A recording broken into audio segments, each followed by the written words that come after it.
3 more suspects were placed under arrest in Russia for the deadly terror attack in Moscow concert hall, which left at least 137 dead. The United Nations Security Council issued its first demand to halt the fighting in Gaza, calling for a ceasefire during the Muslim holy month of Ramadan. While climate change dominated the debate in the EU elections 5 years ago, it is no longer the top priority, according to an exclusive Ipsos poll. Despite the cost of participation, thousands of volunteers gather in Paris to start Olympics training.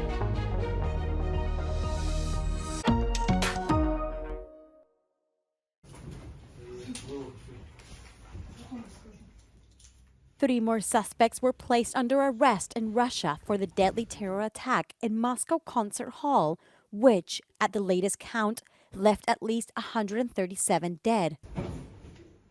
4 suspects were charged earlier, appearing Sunday in court with visible signs of abuse or torture.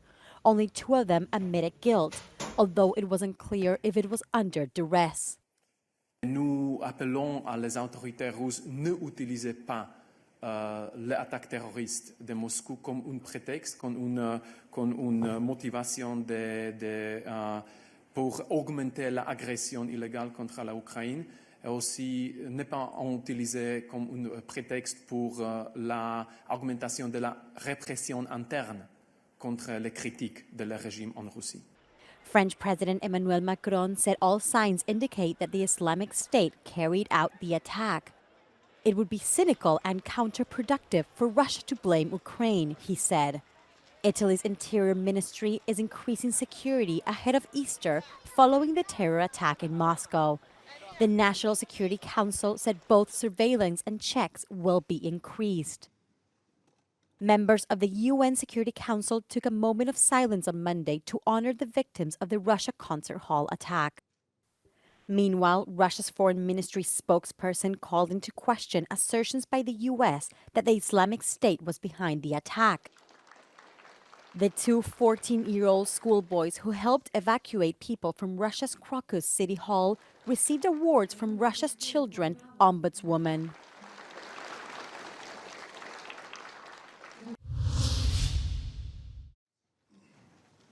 Will those in favor of the draft resolution contained in document S/2024/254 please raise their hand?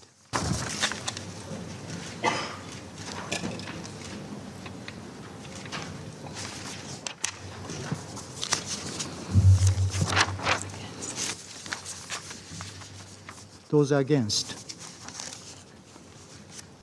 Abstention.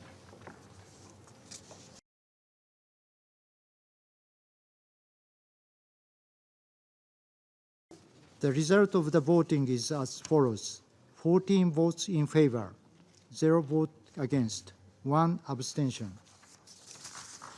The draft resolution has been adopted as Resolution 2728, 2024.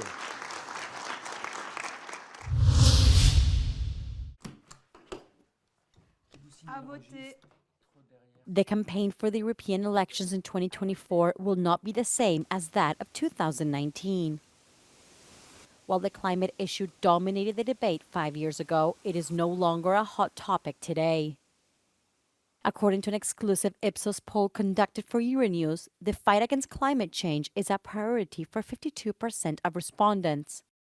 According to the same survey, 54% of Europeans believe that purchasing power is more important than the climate.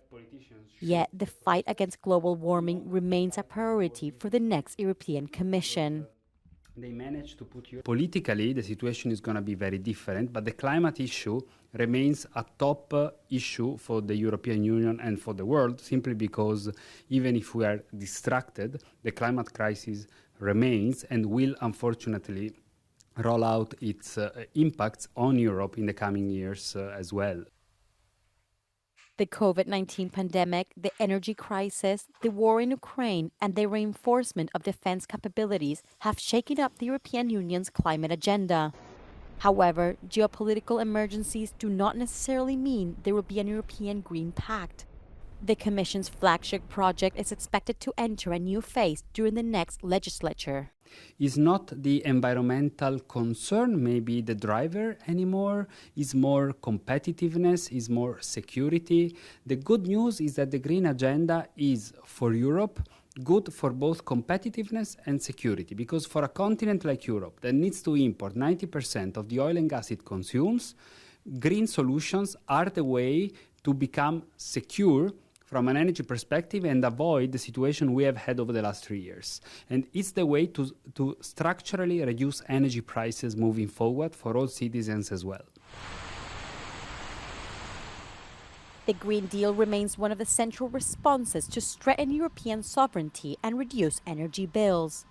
Yet, the fight against climate change is a long-term battle for which Europeans must prepare for the coming decades.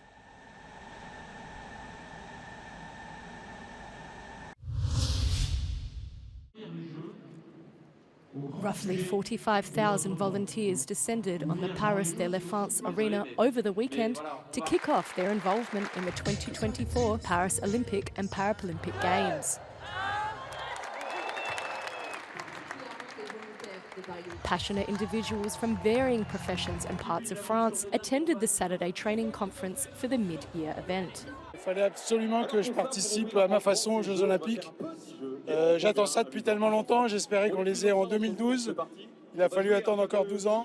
Mais voilà, je suis là et j'en suis très content. Some said they never imagined taking part in the Olympics, while others were concerned about the costs involved. One woman said she has to stay with friends to afford volunteering. I don't know if it would have been possible. I think the cost is prohibitive for a lot of people that I know that are looking for accommodation right now. So that I hope they do find a solution, because I'm really glad I'm honored that I get to do this. One swimming teacher from the Meuse region said she is disappointed to pay for all the train journeys, but refuses to give up the job. J'avoue que je suis un petit peu déçue quand même. Ce que j'aurais aimé qu'ils prennent en charge, c'est les transports pour venir à la convention, le coût du transport aussi pour venir donc sur notre lieu, le site où on est volontaire. C'est le minimum qui devrait être pris en charge pour les bénévoles. Volunteers get one free daily meal and free public transport travel in Paris. The Olympics start on July 26th. The European Union's regulatory authorities opened investigations into Apple, Google and Meta on Monday for non-compliance with the Digital Markets Act. These are the first prosecutions under the new law, which came into force earlier this month, designed to make digital markets fairer and more contestable by preventing big tech companies from dominating these markets. The aim is to make them fulfill a set of obligations and duties under the threat of heavy financial penalties or even the dismantling of their companies.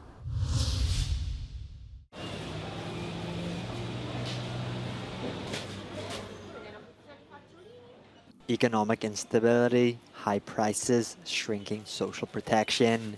Demand for a more social-orientated Europe is rising across the EU, according to an exclusive Euronews Commission poll. It is the first survey of its kind to be carried out in 18 European countries. Polling by Ipsos and Euronews found the Portuguese are the most concerned by the rising cost of living. On average, 68% of Europeans want the EU to tackle price increases. Only 7% of the electorate say inflation is not a priority at all. Finns are the least worried about the cost of living. In a time of crisis, EU citizens say they feel impoverished. 64% of people want the EU to defend their social rights and reduce social inequalities. Only 8% would be against this. The Portuguese are on top again. The Poles, meanwhile, are less concerned. The third priority of voters is economic growth. 62% of respondents want EU legislators to implement measures to boost economic growth. Unemployment came in fourth, just behind the fight against illegal immigration. The Dutch are the least inclined towards EU intervention to boost the economy. Social issues are not only priorities for left and centre-left orientated voters. Moderates, conservatives, centrist liberals, and right-wing voters are also demanding more social and economic intervention by Brussels compared to previous elections. A robust majority of the conservative ECR group and far-right ID group asked for measures against inflation. Still, when it comes to inequalities and social protection, the left is more demanding. The majority of the Grand Coalition voters are asking for more EU legislators' assertiveness when it comes to taking measures sparking economic growth. Social and economic issues are transpolitical concerns, spanning left and right. The polls suggest that EU leaders could need to boost public spending, devise policies that reduce economic gaps, and better protect rights to meet people's demands.